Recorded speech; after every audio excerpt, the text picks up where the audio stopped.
Hey everyone, I just thought I'd hop on to go through the policy. We've got a lot of policies, the Waterloo Region District School Board. This one in particular, it's the accommodations of persons who identify as transgender. So I've been meaning to get on because I've had some questions on this and had other parents approach me about the policy that they have at their school boards, and they were wondering if it was similar. Ours is 21 pages. Some of the others are quite a bit smaller. And so I'm just going to show how you access this. Here in the home page, and a lot of the information that I go through is under trustees, so just kind of hover over that. I don't think if you click on it, it goes directly to it. It's a little bit of I remember it being a little bit difficult. So where you become a delegate, the meetings, I believe this is where you have to just kind of hover over it. It doesn't appear there, but it's here, and it's different on your mobile device as well, I think. So this is where you'd find it, though. Roles and responsibilities, policies and reports. Sometimes the best thing to do is do a search. So this is AP 1235, and then it should come up. Here it is. So accommodation of persons who identify as transgender. It's a 21-page document. It's quite lengthy. I had gone through it. I don't know if you can see that, but I've gone through the whole document and made my own highlights. It was quite a few months ago, just prior to the elections, I think. And I've forgotten some of the things that have gone on here, some of the comments that I made, but we can go through it together. And of course, you're welcome to read the whole document yourself. I encourage you to, and think critically yourself about it and come up with your own thoughts. I mean, we can go through a little bit of a policy review right now as well. Just some major things that I mean, some of them are minor, I guess, and some of them are quite major. Like starting off right from 1.1 here. The Waterloo Region District School Board is committed to establishing and maintaining a safe, caring, inclusive, equitable, and welcoming and learning environment for all members of the school community, including students, staff, parents, guardians, and community members who identify as or are perceived as lesbian, gay, bisexual, transgender, transsexual, two-spirited, genderqueer, intersex, and those who are questioning their sexual orientation and or gender identity.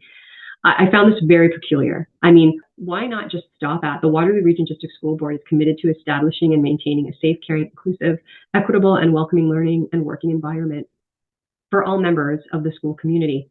Boom, done. Why? And you can argue like, well, this is specific to this particular, this is about transgender. Okay, well, not all of these things listed, lesbian, gay, bisexual, not all of these things are transgender. Transgender is a very specific thing. So if you're going to list all these other things, then wouldn't you say at least something like, you can change this to including but not limited to, maybe?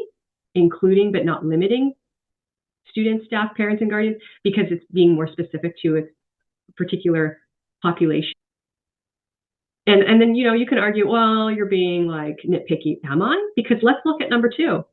For the purpose of this document, trans refers to those who identify within the transgender gender variant umbrella, including but not limited to transgender. Sorry, did you hear that? Including but not limited to. So I would argue that I'm not overreacting because it definitely is used. Anyway, I have 1.4 highlighted. Again, you'll have to go through. I'm looking at the time, and this is going to take a long time because there's 21 pages. And so I'm going to just highlight some of the things that came out like right at me. I have this whole thing highlighted, well, I mean, blocked off. The accommodation of staff, students, parents, guardians, and community members who identify as transgender will be addressed in a dignified manner. All accommodation requests will be taken seriously. No person will be penalized for making an accommodation request. Okay, so there's so much here. Like, I mean, the accommodation of staff, students, and parents and guardians and community members who identify as transgender will be addressed in a dignified manner. I think all issues that any staff member, I mean, this goes back to something that that G1 said, our director, our current WRDSB director, G1 said, that he states that any content that is within quote unquote LGBTQ community is age appropriate. anything that is mentioned is age appropriate because it's appropriate. I don't know exactly what he meant to say by that, but this is the communication we continue to receive, is that it doesn't matter what the request is, and I'm going to say that request is actually meant as a demand. That's what I'm seeing. I'm seeing a lot of these accommodation, they're demands now. They're not requests. They're not, hey, is it possible to do this? It's a demand, and if you don't fulfill it, then there's repercussions for the people who don't fulfill it. If you don't affirm, there's repercussions.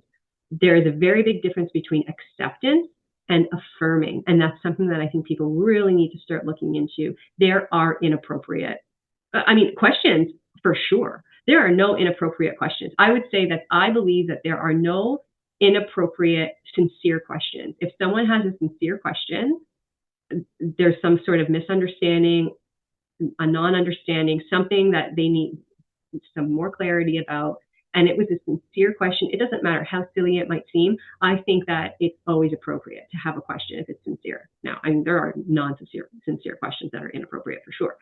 But requests, absolutely, they're inappropriate requests. And this is what we mean about, like, our bar is all the way to the floor. These people are tripping on the bar for our kids in terms of appropriateness, in terms of safety, in terms of high quality education. We're tripping over the bar, and we need to raise it back up. Okay. So there's a lot about this statement that I think is off base. But you be the judge for yourself.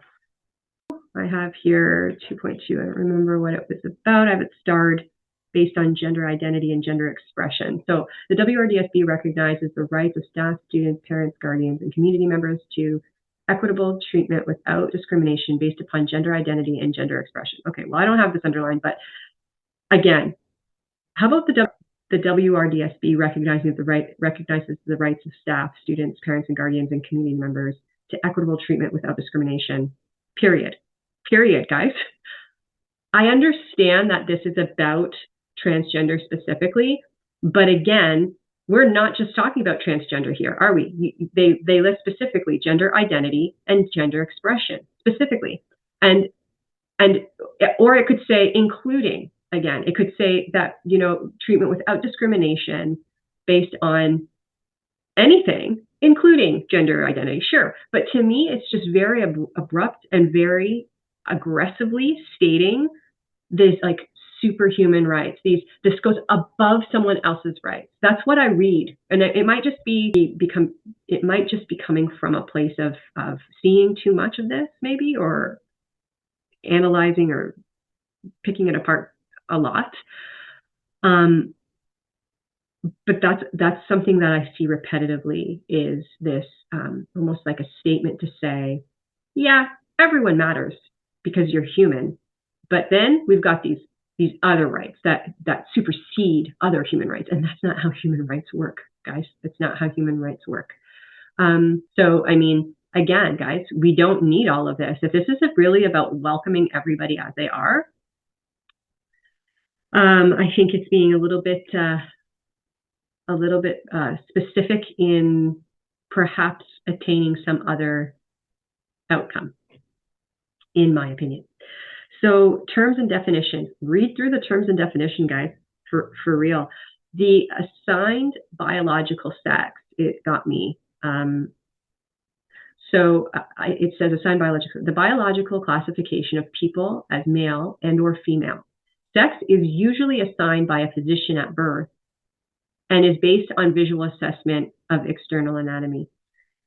And then I put ... and corresponding DNA. This is where indoctrination is happening, right, guys? You may agree or not agree. If you think this is factual, if you think this is scientifically proven, and you believe that this is truth, then you would think this is education, because, anything that's accurate in truth, it's educating, it's information, actual factual information that you're educating people with. Now, if you look at this and you're like, that's a theory, then if it's not taught as a theory, then it's indoctrination. Okay, and so there's a lot going on here. The thing is if if your brain feels like it's going, like you're feeling really dizzy, and your brain cells are kind of just like almost lucid here, don't fret, because that's what happens with this. Because you try to have, if you're trying to figure out what's going on here, and you have the gender conversation, and people say, yes, sex is biological. We know that through DNA. We know that through anatomy.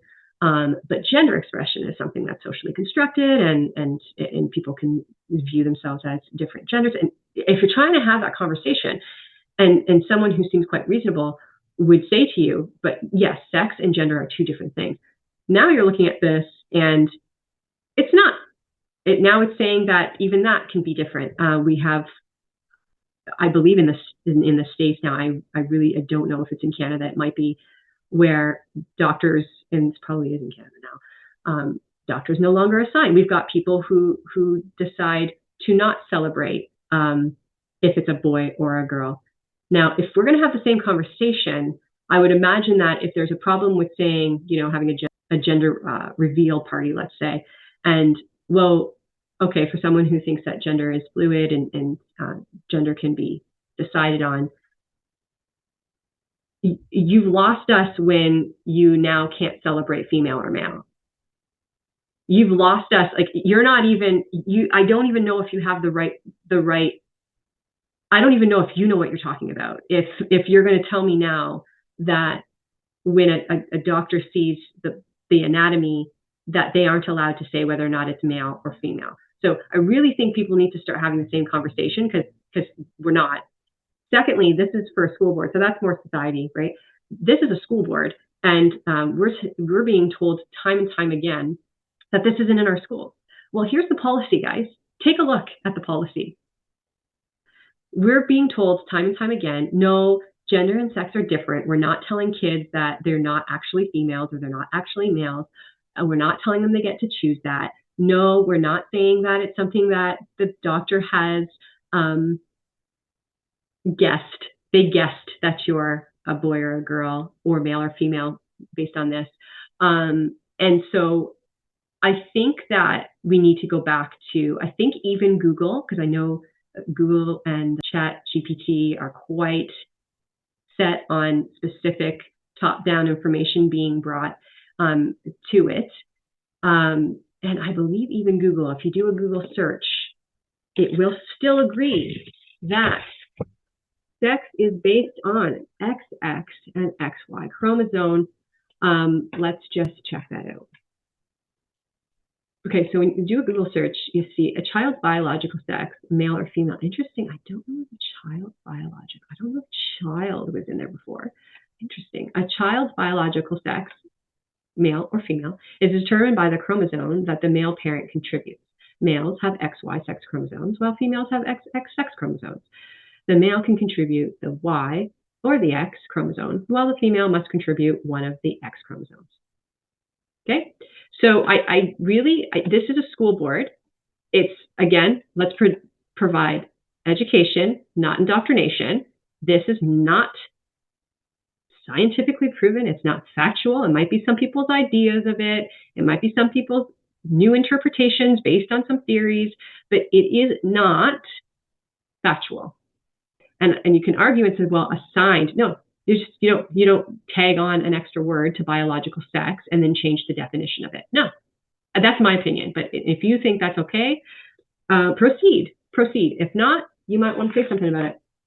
Let's go on to lots of gender. There's one here, gender. So gender, just plain old gender here. Gender is a socially constructed concept of identity, such as man, woman, boy, and girl, with corresponding roles, behaviors, activities, and appearance. I don't know if you caught this, but if you're telling me that it's socially constructed, a socially constructed concept is something that people agree on based on it's a social agreement.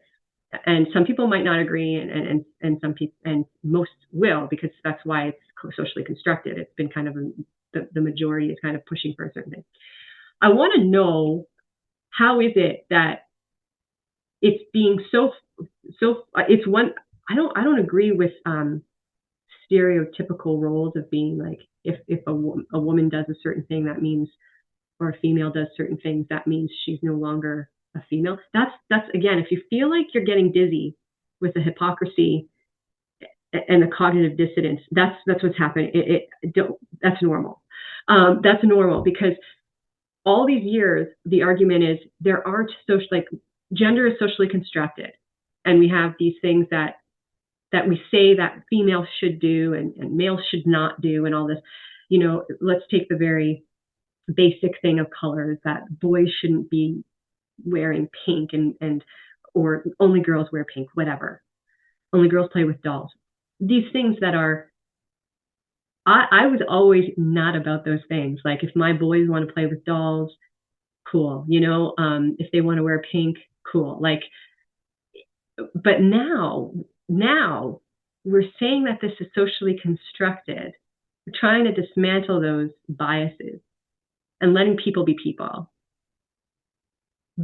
But yet we're seeing more and more that if these people are fitting in a certain box of being more a boy, being more feminine, let's say, then maybe they're not really a boy. Maybe they identify as a girl because they're doing girly things. I thought we didn't have girly things anymore.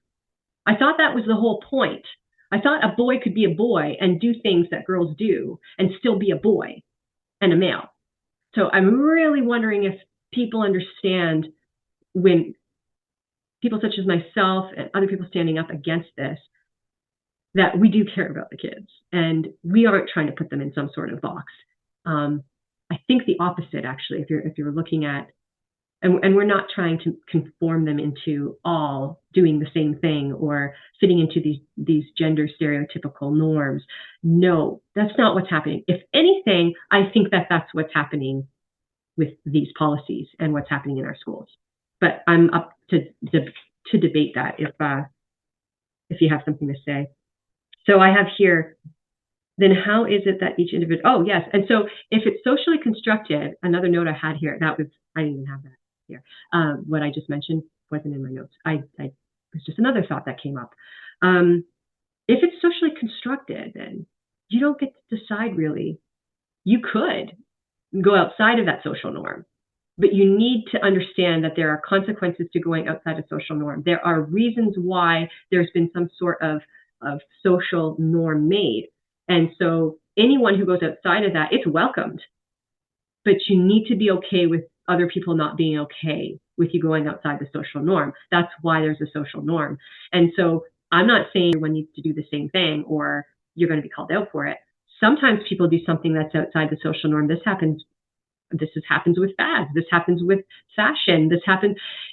They do something outside of the social norm, and all of a sudden they get recognized for that. Okay. And so that's not a bad thing. When there's social norms, someone does something, they come outside of that social norm, they do something unique, something different, something creative, and all of a sudden it sticks and it becomes a new social norm because everybody wants to do it. It's a fad, so it sticks around for a little bit and then it goes away, or it doesn't stick, or people don't like it and they don't do it and they don't affirm it. And you need to be okay with that.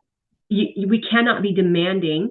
Acceptance is one thing. I think everyone should accept people. I mean, if they're not hurting you, I mean, it's their life to live, right? It's their choices to make.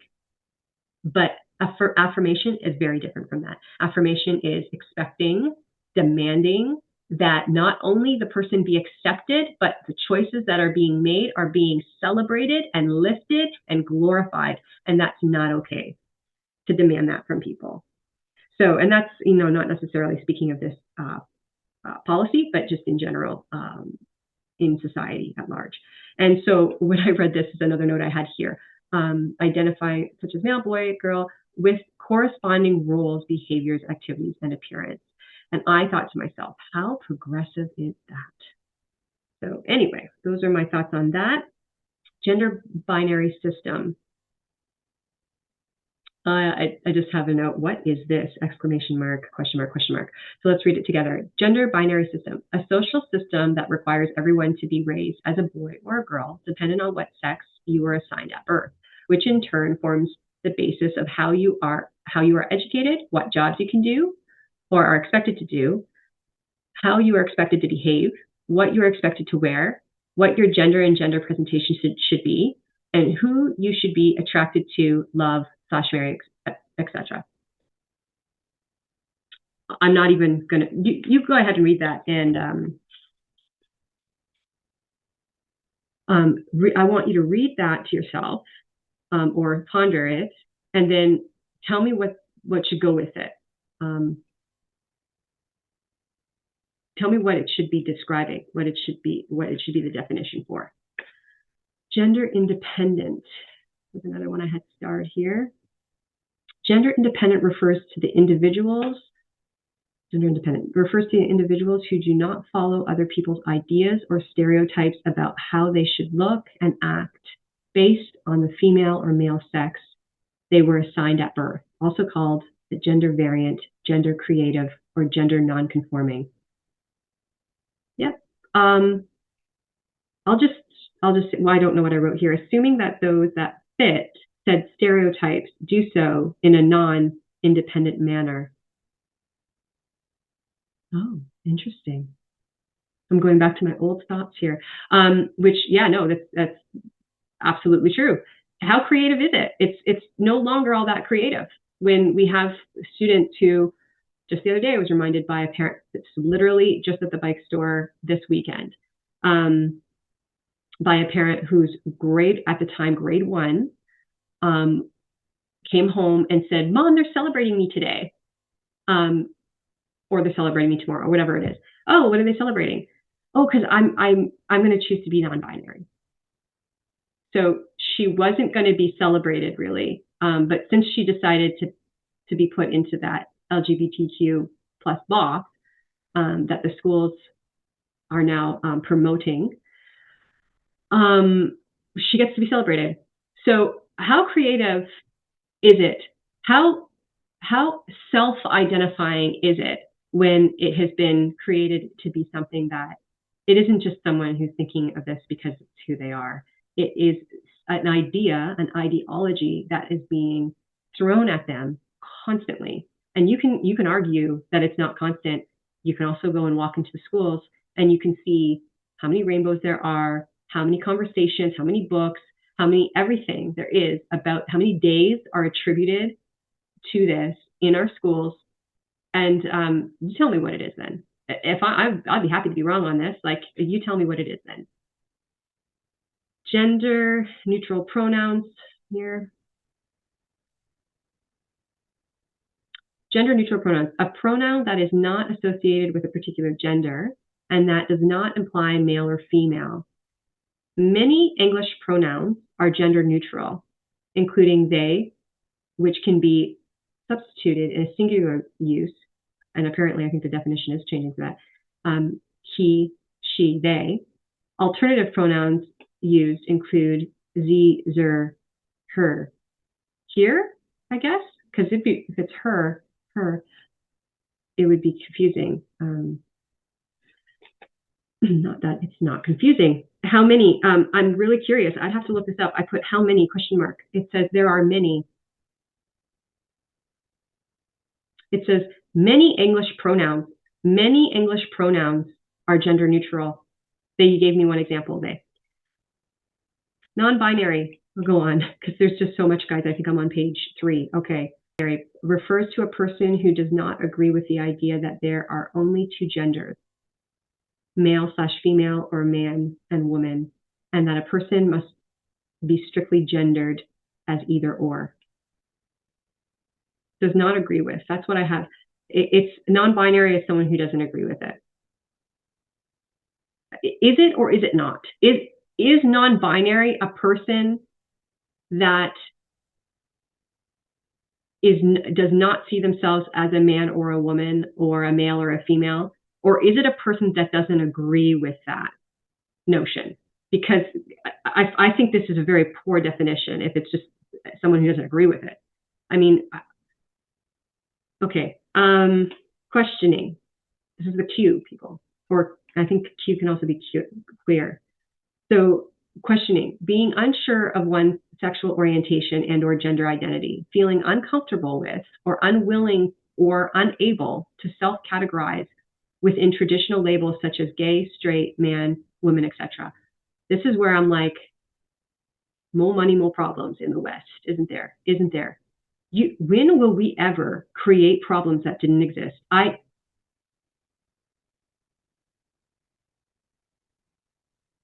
Again, within traditional labels, guys, this is again going back to, okay, I thought that problem, why are we saying there are problems based on problems that we've already corrected or are correcting? So for instance, the gender norms, the biased gender stereotypes, we're working on those, right?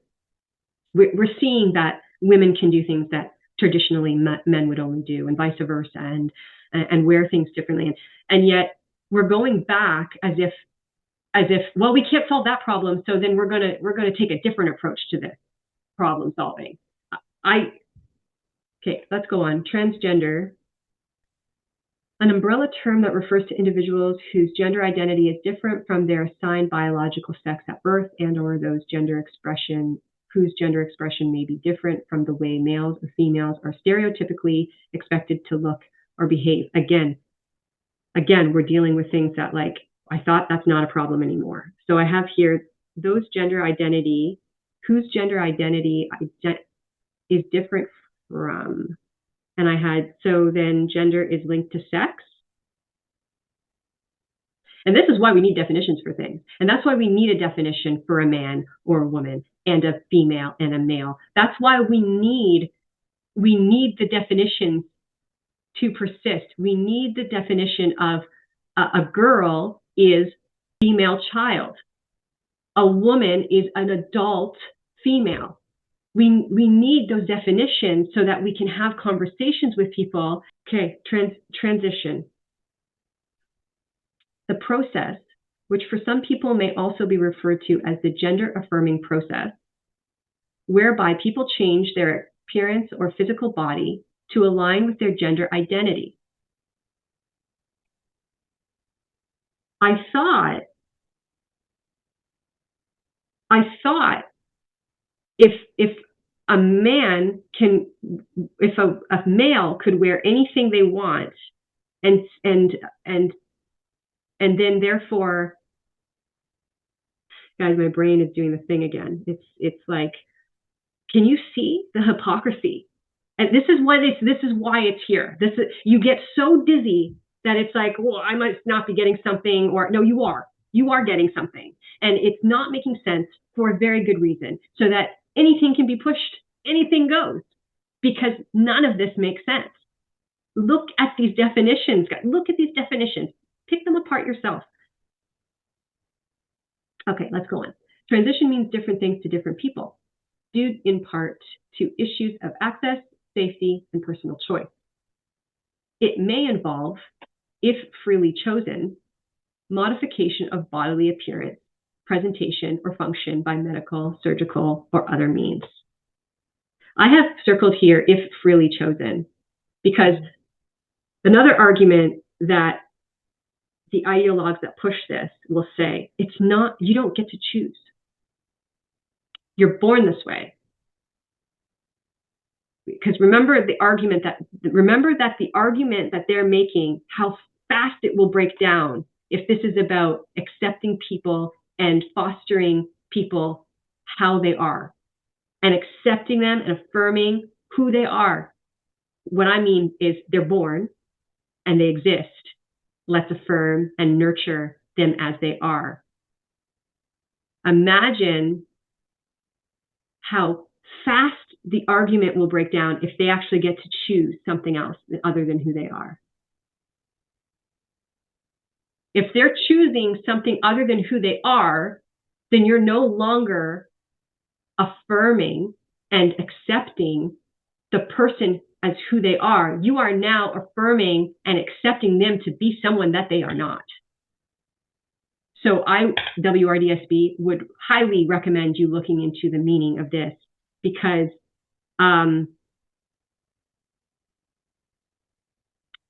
I think there's a lot to be said about that.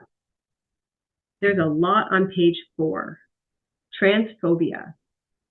The fear, ignorance, and mistreatment of people who are or are perceived to be transgender. This often leads to bias, discrimination, hatred, harassment, and violation of the human rights of transgender people. So, no, transphobia would be the fear, ignorance, and mistreatment of people who are or are perceived to be transgender for the sole reason, for no other reason other than them being or identifying as transgender. Okay, that's what people need to understand. It's, racism. Oh, I mean, racism now means something completely different, but hating someone because of their race specifically. I don't know who you are. I don't know what kind of person you are. I don't know what kinds of choices you make, but I see your face and I see your color of your skin, and I don't like you because of that. That is hateful and very wrong, in my opinion. I don't think anyone could argue that. So that's what transphobia, because somebody, this definition of transphobia, no wonder we have so much division. No wonder we have so much division in our schools, in our society. We have our policymakers telling our educators that this is what transphobia means. If someone is perceived to be transgender and they get bullied, let's say this person is constantly picking their nose, and they get bullied for picking their nose at school or being whiny or whatever it is that they're doing at school that they get made fun of, but they identify as transgender, then that person could be a transphobe. If I don't like someone on Twitter because of their character, because of how they respond to me and other people, to be less than or not even human beings, and I don't like them whether they're cis or not, I'm now a transphobe because I'm disagreeing with them, and I think I'm quite, my integrity stays quite high even when I disagree with someone. So, but I mean, you can see it. It doesn't matter what the issue is. If someone is not affirming or praising or doing something positive, if there's any negative interaction with someone who perceives themselves to be in this trans category, now the person can be labeled a transphobe. That's what this definition says. It doesn't state that they have fear, ignorance, or they're mistreating this person solely on the base of them being trans, and no other issue, no other reason for it. There's no other catalyst to it. That's the only reason. That's what needs to be explained here. And then we've got trans boy, trans girl, trans man, trans woman, all the way. And then I have highlighted or circled, labeled sometimes. So the definition of trans boy, an identity label sometimes adopted by trans individuals who signify that they are boys while still affirming their history as females. And so sometimes, not always. So, I mean, there might be, I don't know how many definitions we're going to have, because usually a definition means this is what it is. Like,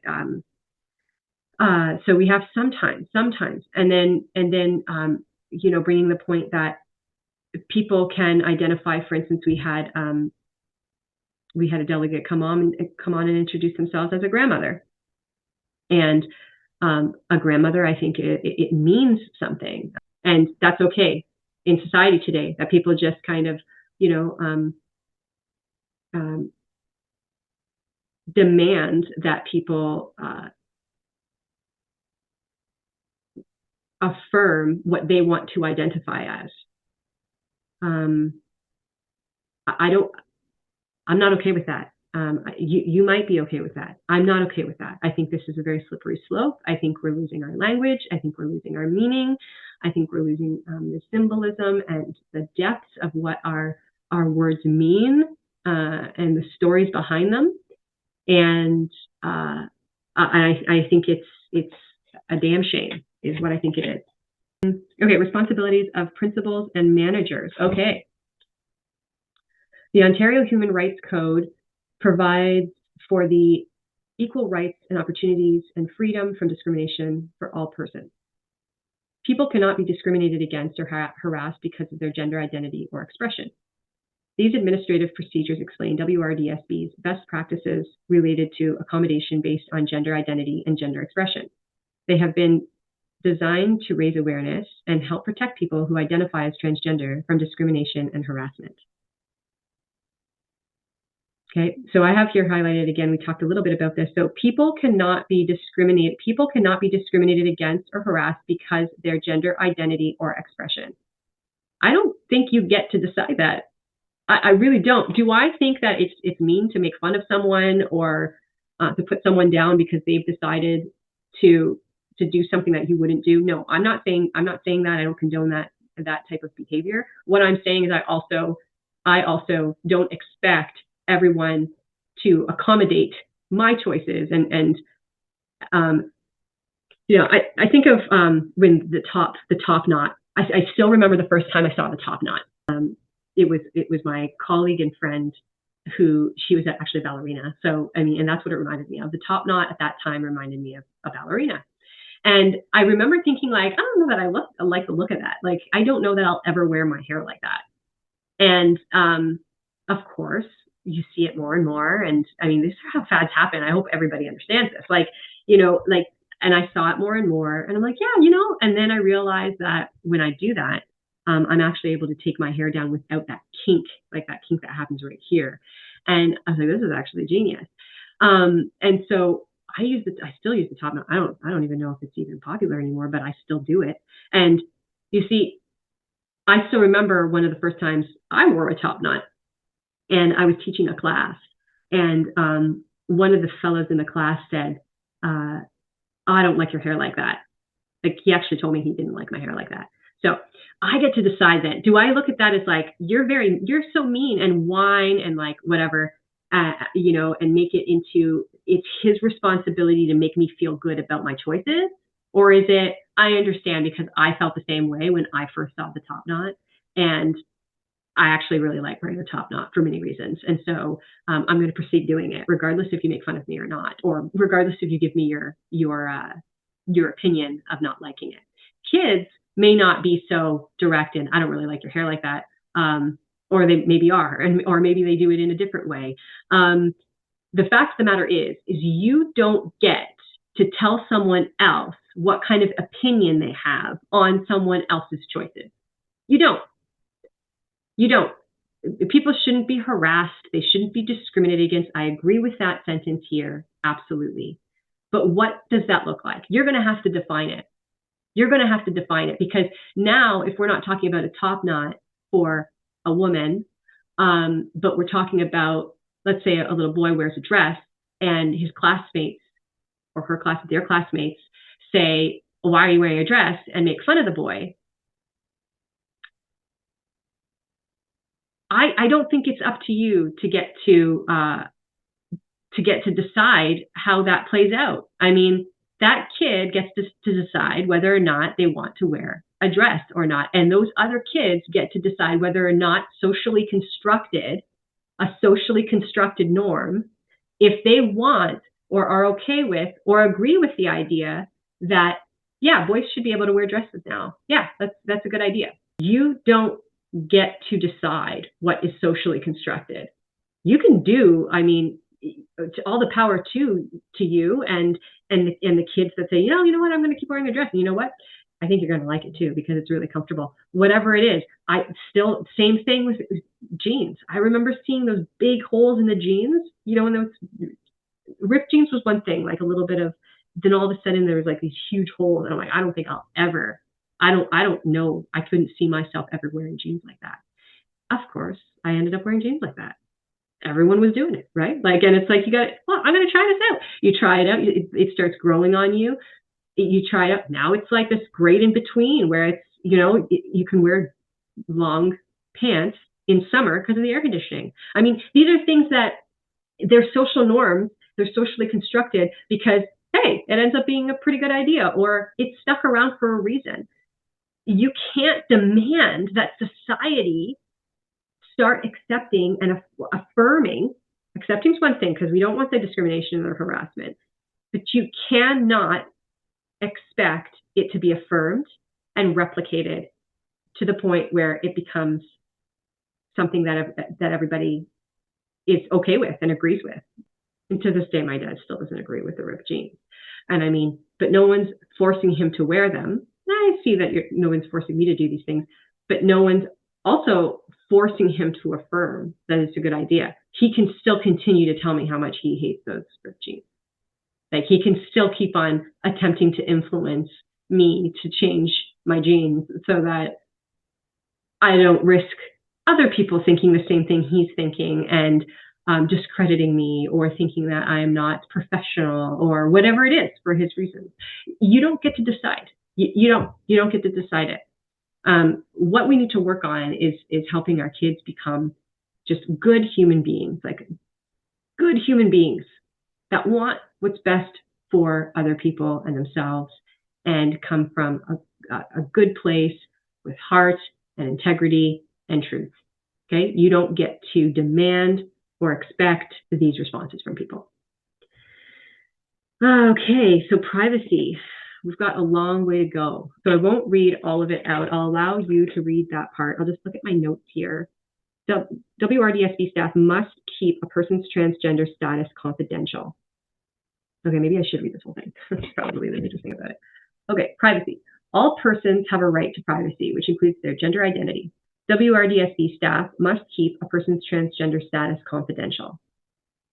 WRDSB staff must not disclose a staff's transgender status to others unless there is specific need to know, as in cases where information would be required to fulfill a specific accommodation request. Similarly, school staff must not disclose a student's transgender status to others unless there is a specific need to know, as in cases where information would be required to fulfill a specific accommodation request. See the general guidelines for the accommodations of persons who identify as trans, Appendix A, for case examples. Some students who identify as transgender are not openly so at home because of safety and or other reasons. A school shall not disclose a student's gender status to the student's parents, guardians, without the student's explicit consent. Again, I cannot. We've talked about this before. A parent, Elton, in Windsor, and we went through his 2-page policy for his school board, and we talked a little bit. We talked more at length about this. There is already a procedure for any. Why would you live a double life? Why would we want? We've got the school board officials telling us that suicide rates are going up, specifically, or more so in this, I think for everyone, but they're specifically talking about this LGBTQ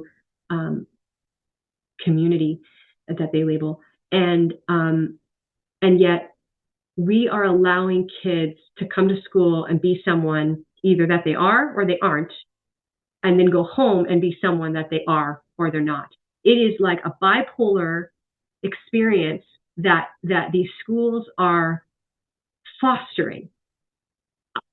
No wonder we are where we are. This is insanity. It's absolute insanity. Some students who identify as transgender are not openly so at home because of safety and or other reasons. Because of safety and or other reasons. What are the other reasons, firstly? Secondly, if it's safety, follow the procedure like any other situation with a child. If there is anything unsafe about their home life, if there's anything unsafe about their family or their parents, that must be addressed, regardless of the situation. So I really, really have a hard time with this statement.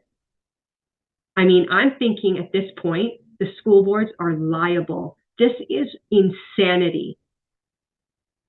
When school staff contacts the home of a student who identifies as transgender, The student should be consulted first to determine an appropriate way to reference the student's gender identity. This is me thinking of the educators as well, for anybody who's ever called me a teacher hater. I couldn't imagine being a teacher and having this put on me. If students have first disclosed their gender status to staff, it is strongly suggested that staff privately ask transgender students at the beginning of the school year how they want to be addressed in correspondence to the home, or at meetings with the student's parents or guardians. School staff should talk to the student about telling their administrator. Listen to this, guys. Not only if they not mention and initiate conversation about how we can make sure that they can be themselves both at school and at home. There's no, and you will see that in these 21 pages, that there's no mention in that ever here. So you tell me that this is about the kids being themselves. But then it goes on. School staff should talk to the student about letting their administrator, teachers, guidance counselor, child and youth worker, and or school staff know, explaining reasons why it may be helpful for them to be aware. Why doesn't it say parents in there? Why doesn't it say school staff should talk to the student about letting everyone know about this, about themselves? Let's start the process. We can do it in a safe way. We can do it in a way that's right. But people need to know, including your family. Why isn't that in here? Everyone except the parents. When teachers explain this, so for those of you who don't know, the trustees are a governing body. They have the policy, and then you've got the teachers who would outline the procedure or the operations of things and go forth. So operations, what this policy transfers to is teachers that have openly shared this, never disclose this to the parents. You don't know what's going on at home. You don't know if this could put the child in danger. I think these are conversations that need to be had before assumptions like that are made. Before you default to the don't tell the parents, I think there's a whole bunch of other things that need to happen first. So let's go on here. Staff should respect the student's decision not to disclose to others. Sure, respect it and then help them. You respecting something and doing something that actually will harm them, i.e. keeping secrets from their parents, are two different things. Okay, shall we go on? Professional learning. The board will strive to ensure that professional development and training opportunities are provided for staff to develop the awareness, knowledge, skills, and attitudes necessary to deliver an inclusive curriculum, which includes anti-homophobia and anti-transphobia education. Identify and address homophobic and transphobic discriminatory attitudes and behaviors, and support and advocate for students whose identity or perceived identity is LGBTQ+. I'm wondering too, where are these PD sources coming from? Who developed them? Who's putting on this education? To ensure professional development and training opportunities that provide staff to develop the awareness, knowledge, skills, and attitudes necessary. Who decides that? So lots here, guys, there's just so much here. Accommodation requests. I have something here.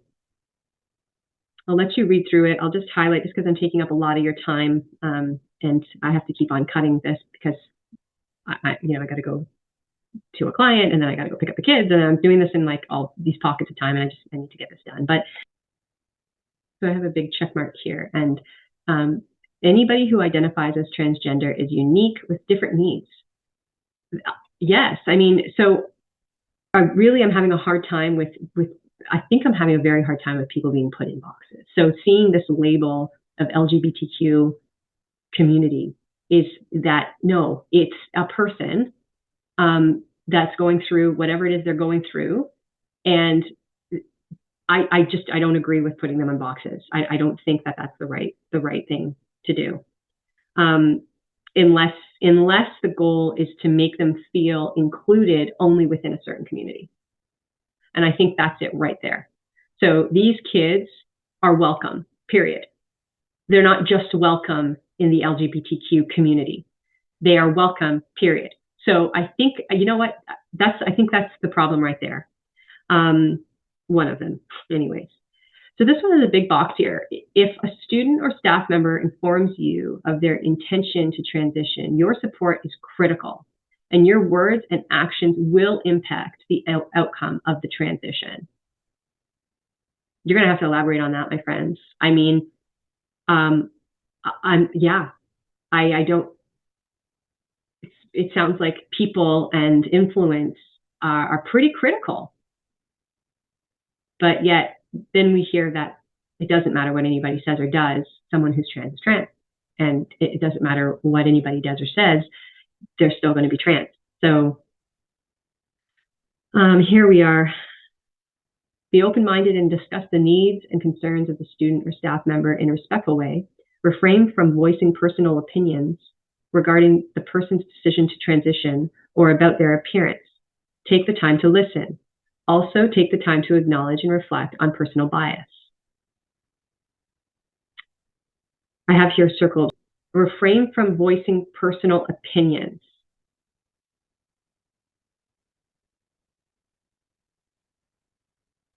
Like, personal opinion is all this whole queer theory is based on, is opinion.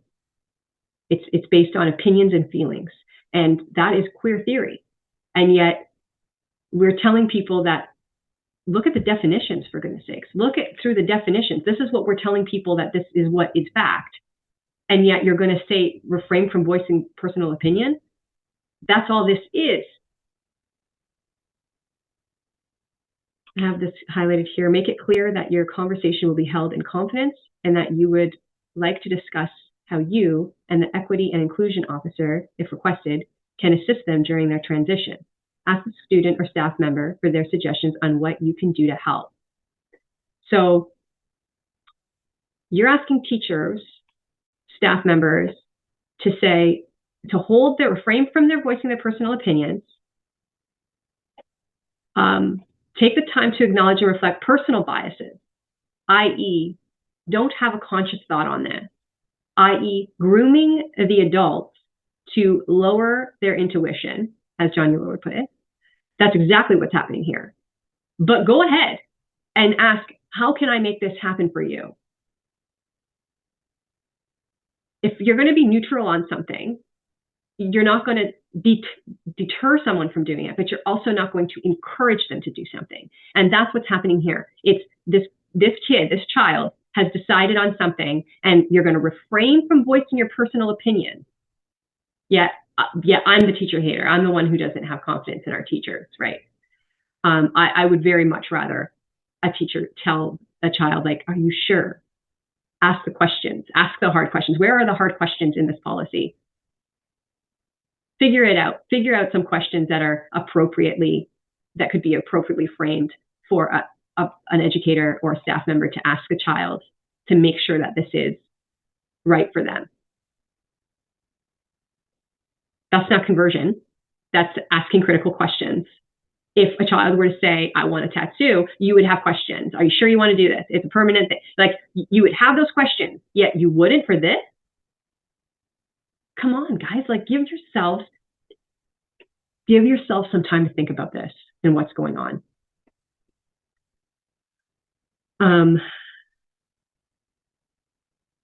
Do they want to inform others in the school? If yes, do they want to inform colleagues and students themselves, or would they prefer this to be done for them?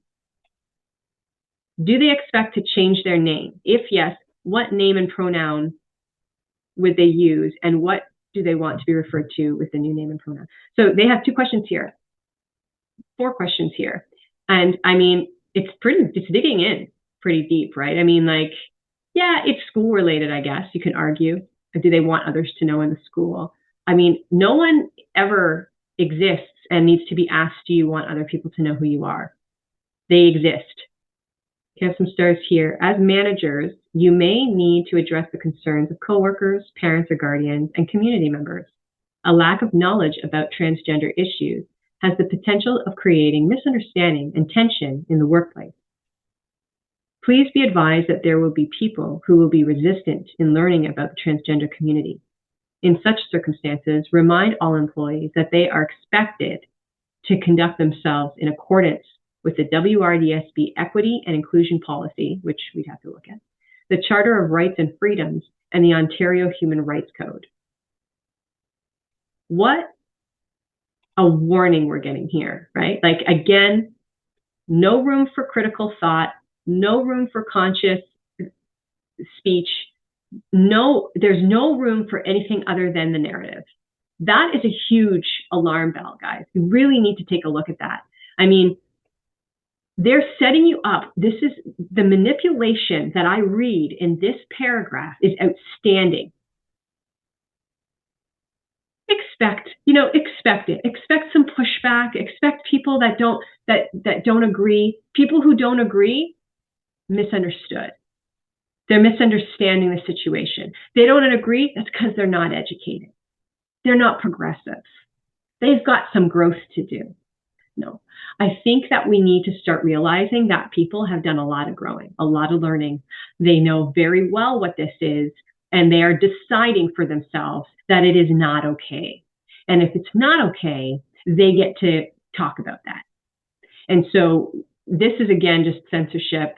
This is, again, somebody doesn't agree, and we're going to proceed anyway. We're not going to take any sort of thoughts that go against what we want to continue doing, is what I hear there. Okay, I won't read all of it. I'll just read what's underlined here. Students and staff who identify as trans have the right to be who they are in an inclusive environment without fear of unwanted consequences, as well as the right to be treated with dignity and respect. And I don't know about you, but this is what I'm seeing as well. I'm seeing certain behaviors that some people would think are fine. But then there are certain behaviors, the same behaviors, that other people would argue that it's not appropriate. And that's not up for you or me to debate whether something's right or wrong to do on someone's own time. For instance, let's take drag queens that actually strip or actually twerk or actually are in songs or having children put money in their G-strings. There are obviously parents who think that's fine because I can see the kids there and I can see the parents laughing and bringing the kids there. You can call me a Karen all you want. I don't really care. For me, that's inappropriate behavior. I would never bring my kid there, okay? Is there some law to say that parents can't bring their kids there? I don't think so because it's going on. Do I accept it? Yes. Do I affirm it? Absolutely not. But what you do with my kids in a school system that I pay for, I get a say in that, and so do all of the parents who disagree with it. We get a say in it. Now, I'm not saying there's drag queens in G-strings in our schools. I'm not saying that. There are drag queens walking up and down a stage for 3 or 4 minutes, 5 minutes, lip syncing to a song and dancing and kicking and not really dancing. Actually, like there's no educational value. There's no purpose in it except for propagating certain beliefs and certain ideals. And I get to say, no, I'm not okay with that. I get to say what I think is appropriate and not appropriate. Yes, I get also other parents say, I think it's appropriate and I think it should continue. And the more parents that see what's going on, I believe there'll be more parents who say, no, actually, I vote against that. I'm not okay with that. And it should be the stakeholders that have a say. It should be those voices that represent the Waterloo Region District School Board as a whole should have the say in what goes on in the community of the Waterloo Region District School Board.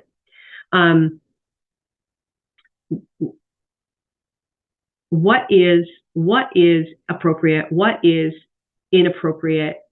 You know, they have the right to be who they are, of course, in an inclusive environment without fear of unwanted consequences. What does that mean? Does that mean anyone gets to, or just the people who are in this community of LGBTQ, get to do whatever they want? They get to do whatever they want, and it is accepted, it is tolerated, without fear of unwanted consequences. What is going on? How is that even a statement here? You're going to have to elaborate on what it is that they're doing and wanting to be and having the right to do. And again, you don't get to control unwanted circumstances. You don't get to control unwanted consequences. There are consequences to every action that we do. And you don't get to decide that. And if anything, I think what's being implemented in the schools is causing an unwanted consequence to these kids, because there's increased resentment happening. We're hearing it from the kids. Like, what are you doing making this into a group and then setting everybody else against this group?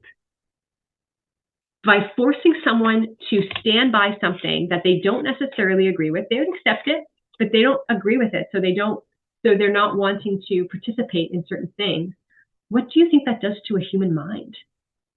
It's certainly not going to draw people closer together. I don't know what you think that's going to do. If this is with their own free will of, yes, like, this is what I want to do. I accept this and I affirm it. I'm going to proceed.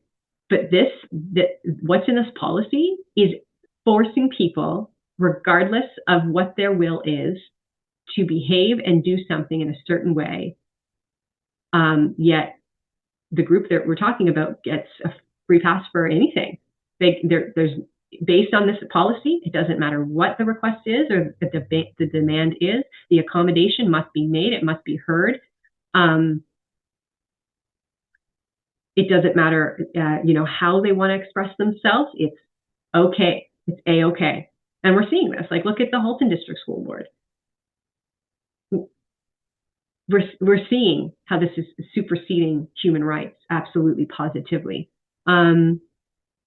Mistakes will happen and things will get missed, but as much as possible should be done to maintain the privacy and well-being of transgender students. Does privacy equal well-being? If you're keeping it private, I feel like that's an oxymoron. What child out there being in a secretive space of who they are, whether at home or at school, have any sense of well-being? Okay, so then we're going into the guidelines for students and the guidelines for staff.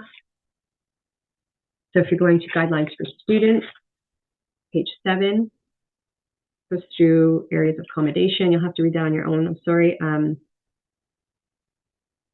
here. Intentionally addressing a student who identifies as transgender by the incorrect name or pronoun will be considered a form of discrimination and harassment. For those of you who weren't aware of that,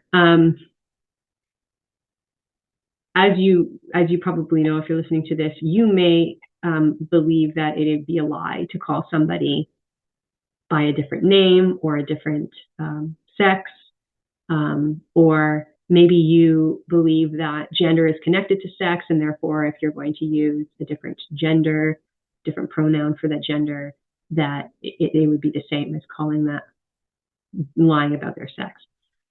And so this is basically saying your human rights, your conscious thought, your free will doesn't matter because someone else is demanding that you call them by this name or by these pronouns. This is a whole other topic, and whether you choose to do it or not, or do it for some people or not, it's obviously a whole topic, and I'm not here to debate whether one is right or wrong. What I'm saying is there will be people who are fine with doing it, and that's okay. And there are people who are not okay with doing it, and it's not okay for someone to force them to do that. I have here an increasingly common and accepted strategy is to use they as a gender neutral singular pronoun, as this document often does. Again, that's the only, there are many examples of different pronouns you can use, but really this is the only one that we know of. And I've spoken to people from the LGBTQ community who are not okay with being called they. So it's interesting that, in their opinion, whoever formulated this document, they believe, and I'm using they because I actually don't know if it was a man or a woman, and I'm pretty sure that it was multiple people, so I do say they in the correct context here, that I'm not sure who they were, but this is an opinion. And again, it's stated as fact. This is indoctrination, not education. Okay, 111. Where a student's legal name does not match their preferred or chosen name, the preferred or chosen name should be used where possible and included in all printed reports. This change is only prospective in that updates will be made moving forward, but changes will not be made to historical records. My thoughts on this was that I found it interesting that it talks about perspective here. This change is only perspective, and it talks about what's going to be happening moving forward, right? But yet, again, there's no talk in this document ever anywhere prospectively what would be ideal moving forward for those kids that want to have their name kept from their parents, kept from their family. I find that very telling. So this is in relation to students. So this part here is in relation to students age 15 and under whose parents do not agree to the use of the preferred chosen name. So school administration would not change the student's name in Trillium or OEN databases, nor would the OSR label be changed. However, a classroom teacher should continue to use the student's preferred or chosen name in order to ensure the student's mental health and well-being. I find it interesting that they're so sure of this. In order to ensure the student's mental health and well-being, I would like to see proof of that. I would like proof in knowing that it's actually helping a student by accommodating them, accommodating this behavior, accommodating this almost double life. I want to know how it helps a student's mental health. I would be floored if there's any sort of evidence that suggests that statement right there has any validity, if it's true in any shape or form. This is not unlike calling someone Jenny, if that is their preferred or chosen name, even though their name is actually Jennifer. Wow, these are supposed to be professionals. These are supposed to be intellect that are comparing a nickname or endearing name. They're comparing that to changing their name and being a different gender or a different person altogether.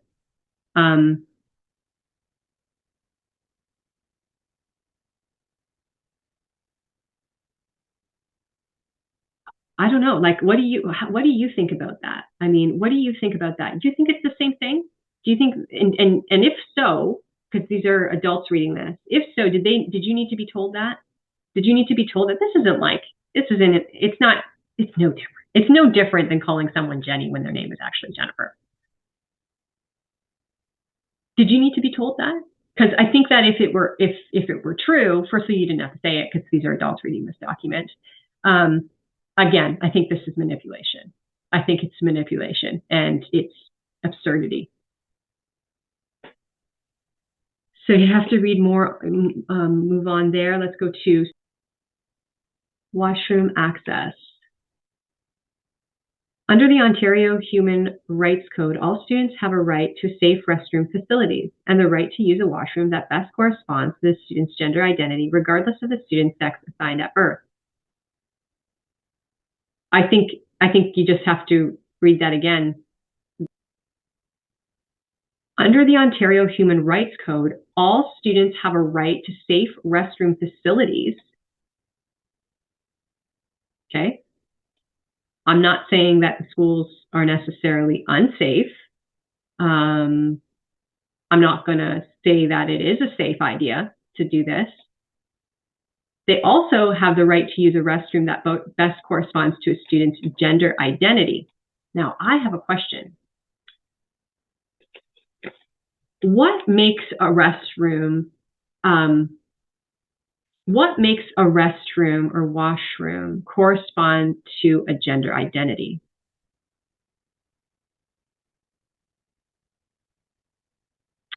because I know for me, and probably anyone else who wants to use a washroom corresponding to their gender, and if that's an issue, then it sounds like these people who want to use a restroom, that it's so important for them to use a restroom that corresponds to their gender, even though maybe no one else agrees with their gender, but they believe that they're this gender. They're saying it's that important that they can't use the other washroom. So then wouldn't it mean that it's that important to all the people who want to continue to use a washroom that corresponds to their gender?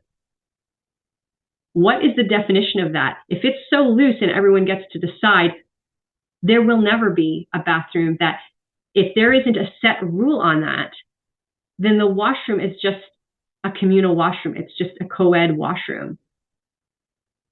And if that's the case, then why aren't these people just using, why wouldn't a person who isn't identifying with their assigned birth, sex, with their gender? Do you see the mind is going again? It's just going like, oh, how do you have a conversation about this? And that's why people don't, because you can't. You can't half the time because it doesn't make any sense.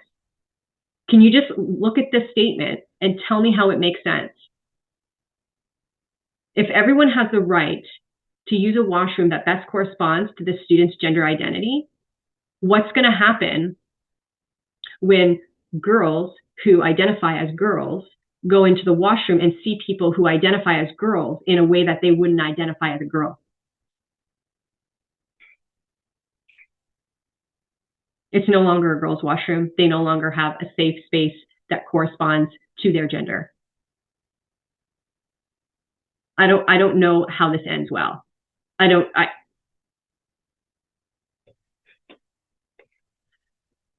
again, of course, then you have infringed on the human rights of those who want female, like who identify females to be girls or women.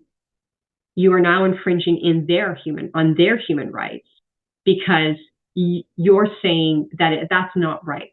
That's not allowed anymore. What's allowed is anyone gets to say that they're a girl or a woman, and they get to use any washroom that they want. How does that make any sense? And then, you know what's it? Why is this a big deal to you? Oh, I think I could say the same thing to you. Why is it a big deal? Why don't you just allow females to use girls' and women's washrooms and males to use boys' and men's washrooms? Why is it a big deal then? Of course, if it's a big deal to you, if it's such a big deal to change this, how can you not expect there to be a big deal on the other side?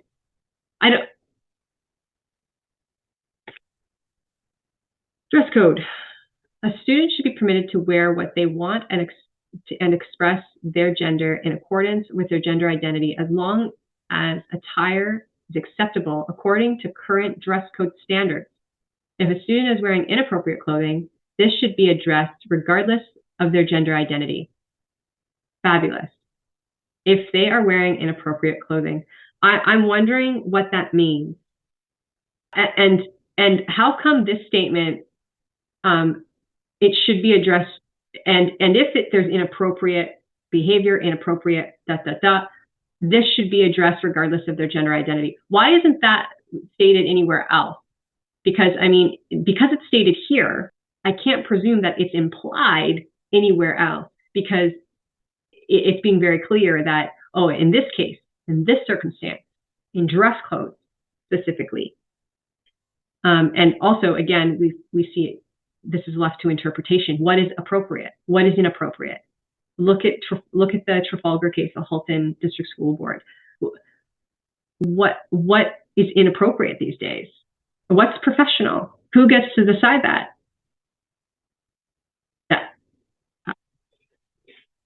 I don't know. These are questions I have. Sports and extracurricular activities and physical education classes. School staff must ensure students can exercise their right to participate in gender-segregated sports. Gender-segregated sports. Remember, gender is what you identify as, not physical. Think about high school kids, not your physique of being male and female and having certain hormones going through your body. and being at a certain size. No, this is school staff must ensure students can exercise their right to participate in gender segregated sports and physical education class activities in accordance with each student's gender identity. It is not an acceptable accommodation to deny a student the opportunity for physical education. For example, not allowing the student to have physical education, enforcing the student to choose independent study, requiring a gender independent or transgender student to use the change room corresponding to the student's sex assigned at birth. I don't think I have to say anything there. This is for competitive sports, so competition at another school.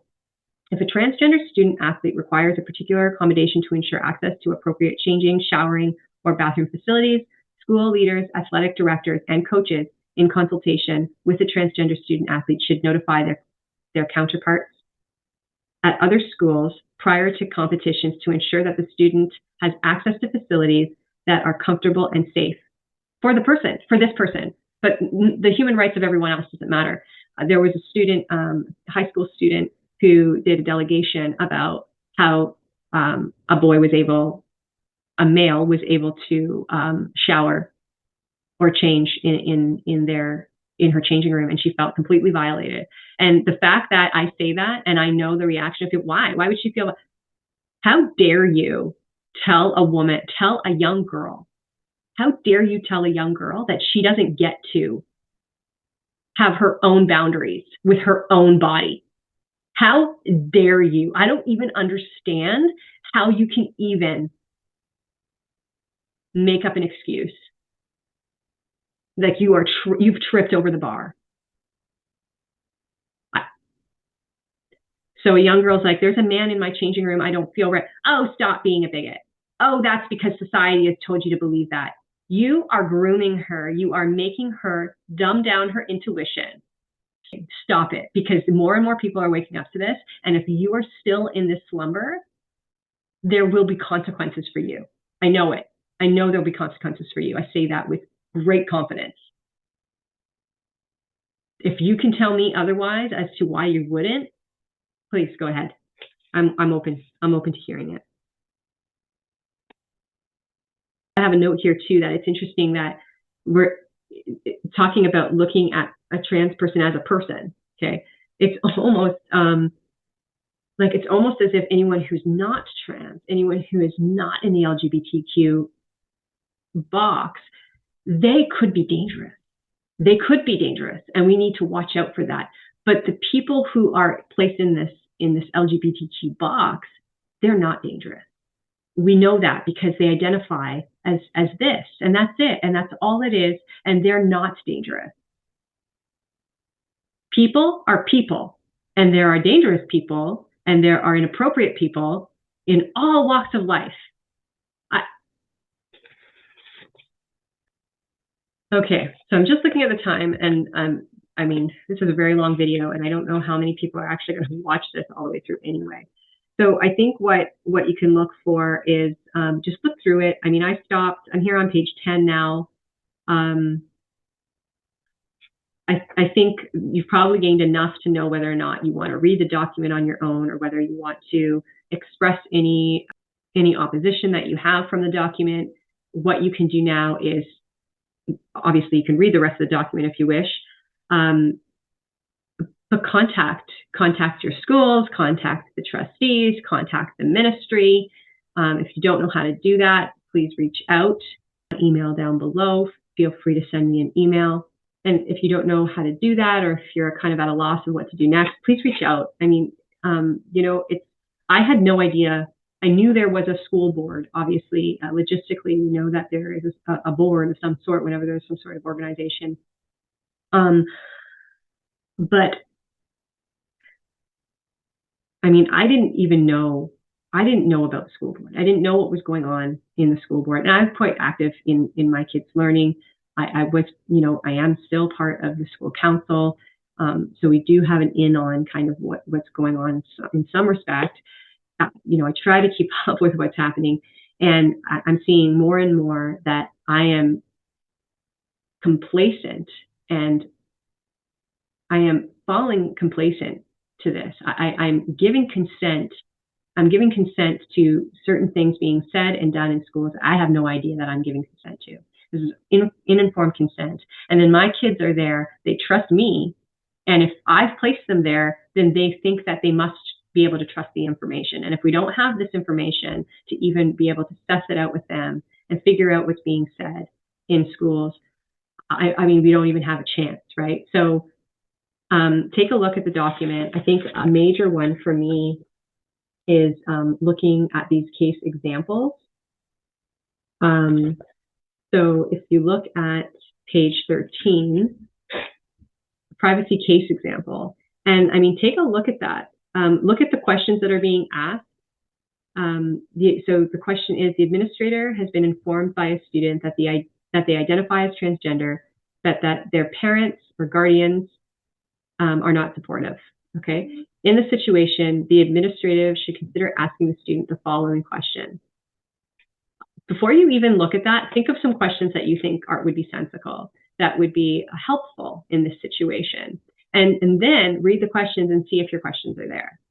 Okay, so number one, how do you want to be called? This includes name and pronouns. Number two, how do you want to be referred to when we call home? Talk to the student about how to refer to them when making calls home or corresponding with the parents and guardians. Number three, would you like to inform the school about this? Did you think your question was going to be answered? Would you like to inform? No, it wasn't. It was, would you like to inform the school staff about this? The administrator should talk to the student about informing their teachers and other school support staff so that they too are aware of their specific home situation in case they need to call home. So get some information about home life. Get some situation about the specific home situation in case they need to call home, but not so that we can bridge this gap. Maybe number four is the question. Do you want to inform staff, or would you like assistance? Please ask the student if they would prefer to inform other staff themselves, or if they would like the administrator to do so. The student may prefer that the administrator informs all staff. So I'm going to guess that your sensical question or questions were not in there as examples, as for this case example. And there's some others there. Again, like, I mean, I would like someone to argue with me how this even remotely has anything to do with keeping kids safe and their well-being. I can't see it. So take a look at that. There's more on there, but I'm gonna call it quits because I've been on long enough. And if you've listened this far, I mean, thank you for your dedication. And I do hope that it can entice you to stand up and do something about this. If you agree, let me know. I want to know. I do. I want to know if you agree with this, and maybe it would open up my perspective of things, my perception of how things are. I'm always open to that, and I really do hope that there isn't, serious problems in our school. I would love that. And if you don't agree with what's being said here on this policy, AP 1235, then please, it is time to take some action. And if you need help doing that, please reach out, and I'll do my best to help you with that, or connect you with the resources or the know-how on how to do that. Have a great day, guys. Thanks for being here.